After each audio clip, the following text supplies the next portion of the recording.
రాజు వెస్ Rambai movie అయితే మాత్రం review అయితే చెప్తున్నా. గైస్ ఈ మూవీ అయితే మాత్రం గ్రేటెస్ట్ లవ్ స్టోరీ లాగా అయితే మాత్రం రిలీజ్ అవ్వడం అనేది జరిగింది అనమాట ఈ వీక్ లో. లవ్ స్టోరీలో కూడా అంత పెద్ద పట్టు అయితే మాత్రం లేదనమాట.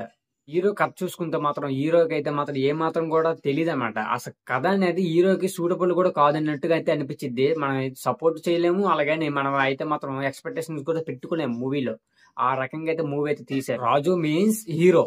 ఒక పాయింట్ తర్వాత హీరోని చూస్తే మనకైతే కొద్దిగా సింపతి అయితే గ్యాదర్ అయింది అనమాట. బట్ కాకపోతే ఏంటంటే హీరో అనే ఆయన అయితే సింపతిని గెయిన్ చేసిన తర్వాత హీరోని వాళ్ళ ఫాదర్ కూడా హీరోకి అయితే మాత్రం ఇబ్బంది అయితే పెడుతుంటాడు అనమాట. దాని పరంగా కూడా మనం సింపతి అయితే క్రియేట్ చేసినట్టుగా అయితే అయిపోయింది హీరోకి అయితే.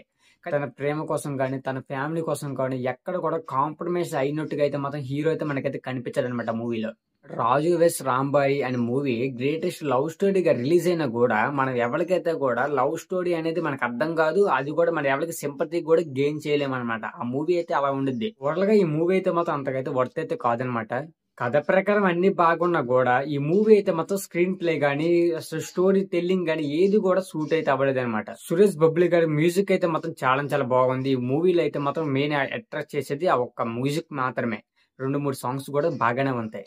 బట్ ఓవరాల్ గా అయితే మాత్రం రాజు వెస్ రాంబాయ్ మూవీ అయితే మాత్రం డిసప్పాయింట్ అయితే చేసింది అనమాట. మూవీ అయితే మాత్రం ఇక మీరు మూవీ చూసినట్లయితే కామెంట్ అయితే చేయండి ఎలా అనిపించింది మీకైతే మాత్రం.